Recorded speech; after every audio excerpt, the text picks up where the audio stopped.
বাংলাদেশে সুইমিংয়ে সাঁতারে বাংলাদেশের মুখ উজ্জ্বল করেছিলেন আমাদের সেই সকল বরেণ্য সাঁতারুবিদ যারা রয়েছেন তাদেরকে আন্তরিকভাবে ধন্যবাদ জানাই এবং আজকের এই অনুষ্ঠানকে সফল করার জন্য যাকে আমি দায়িত্ব দিয়ে যিনি এটার সাথে ওতপ্রোতভাবে জড়িত ছিলেন বাংলাদেশ জাতীয়তাবাদী দলের বিএনপির ভারপ্রাপ্ত চেয়ারম্যান জনাব তারেক রহমান বাংলাদেশের ক্রীড়াঙ্গনে আমূল একটি পরিবর্তন এনে তিনি বাংলাদেশের রাজনীতিতে একটি নতুন গুণগত পরিবর্তন আনতে চান।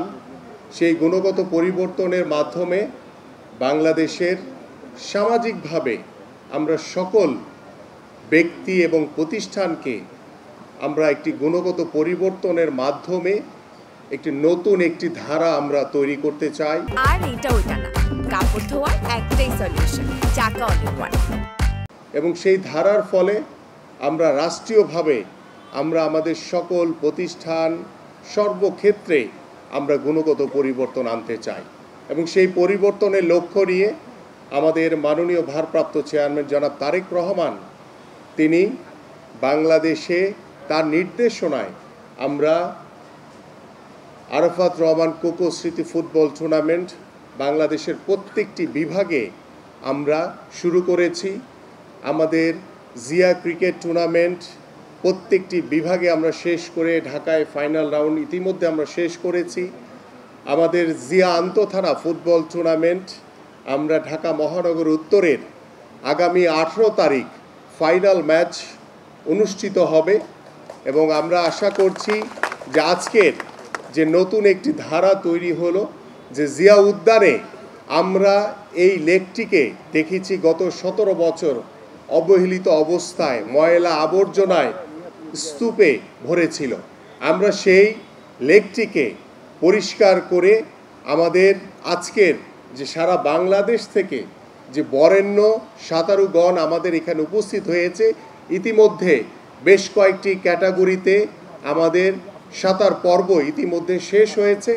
আমরা আশা করি আজকের এই উদ্যোগের মাধ্যমে আমরা এই যে লেকের ভিতরে যে সাঁতার কাটা যায় বা এটিকে একটি সুন্দর পরিবেশের মাধ্যমে আমরা একটি জনবান্ধব একটি পরিবেশ তৈরি করার মাধ্যমে আমরা যে ক্রীড়াঙ্গনকে আমরা এই আজকের এই সাঁতারকে সর্বোচ্চ প্রাধান্য দিয়ে আমরা এই ধরনের সাঁতার কর্মসূচি আমরা পরবর্তীতে আমাদের প্রধান অতিথি একটু আগে বলছিলেন যে আমরা ছোট ছোট বাচ্চাদের নিয়ে আমরা এই সাঁতার প্রতিযোগিতা করতে পারি কিনা।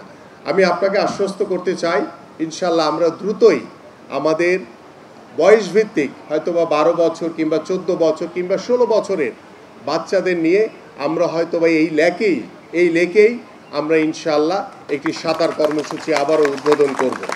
বাংলাদেশের গত 17 বছরের যে দুঃশাসন দেখেছি সেই দুঃশাসনের যে ভুক্তভোগী বাংলাদেশের প্রত্যেকটি মানুষ বাংলাদেশ জাতীয়তাবাদী দলের প্রত্যেকটি নেতাকর্মীদের উপরে যেভাবে জুলুম নির্যাতন নিপীড়ন হয়েছে সেটা কখনোই ভোলার নয়।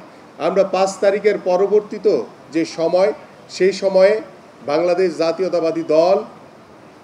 জাতীয়তাবাদী দলের ভারপ্রাপ্ত চেয়ারম্যান জনাব তারেক রহমানের নেতৃত্বে আমরা আগামীর রাষ্ট্র কাঠামো মেরামতের যে 31 দফার কর্মসূচি কর্মপরিকল্পনা বাস্তবায়নের লক্ষ্য নিয়ে আমরা কাজ করে চলেছি। তার ভিতরে আমাদের খেলাধুলাকে সর্বোচ্চ গুরুত্ব দেওয়া হয়েছে। সেই খেলাধুলার মাধ্যমে আমরা বিশ্বাস করি যে আগামীতে ফেব্রুয়ারিতে যে নির্বাচন হবে সেই নির্বাচনে এদেশের সাধারণ মানুষের ভোটে এদেশের জনগণের ভোটে বাংলাদেশ জাতীয়তাবাদী দল নির্বাচিত হলে সরকার গঠন করার সুযোগ পেলে ইনশাল্লাহ এই খেলাধুলার মাধ্যমে এই ক্রীড়াঙ্গনের মাধ্যমেই বাংলাদেশের সামাজিক এবং রাষ্ট্রীয়ভাবে একটি আমূল পরিবর্তন আসবে এই প্রত্যাশা ব্যক্ত করে রেখে এবং আজকে যারা সাঁতারু যাদের অক্লান্ত পরিশ্রম হয়েছে সেই সকাল থেকে তাদেরকে আন্তরিক ধন্যবাদ এবং কৃতজ্ঞতা জানিয়ে আমি আমার বক্তব্য শেষ করছি। সবাইকে ধন্যবাদ। বাংলাদেশ জিন্দাবাদ, বাংলাদেশ জাতীয়তাবাদী দল বিএনপি জিন্দাবাদ, দেশনেত্রী বেগম খালেদা জিয়া জিন্দাবাদ, বিএনপির ভারপ্রাপ্ত চেয়ারম্যান জনাব তারেক রহমান জিন্দাবাদ, শহীদ রাষ্ট্রপতি জিয়াউর রহমান অমর হোক, ঢাকা মহানগর উত্তর বিএনপি জিন্দাবাদ। For more updates, subscribe to our YouTube channel and click on the bell icon. Follow us on Facebook and Instagram. Download T-Sports app to enjoy exciting games and highlights. Visit tsports.com.